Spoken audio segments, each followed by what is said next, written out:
May isang uwak na uhaw dahil sa init ng araw. So, naghahanap siya ng tubig para makainom. Finally, may nakita siyang isang banga ng tubig. Kaso lang may problema. Hindi niya maabot yung tubig sa loob. Masyadong makitid ang bibig ng banga.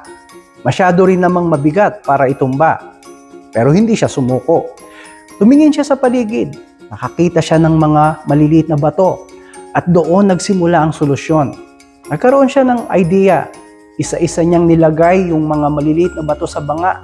Eventually, tumaas ang tubig, nakainom siya. Ganito rin ang nangyayari sa atin.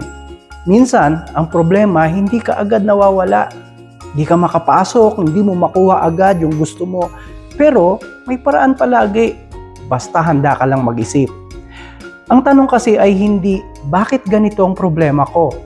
Ang dapat na tanong ay, anong maliit na hakbang ang kaya kong gawin ngayon? Hindi naman kailangang malaking solusyon kaagad. Minsan, isang maliit na bato lang ang kailangan para magsimulang tumaas ang tubig.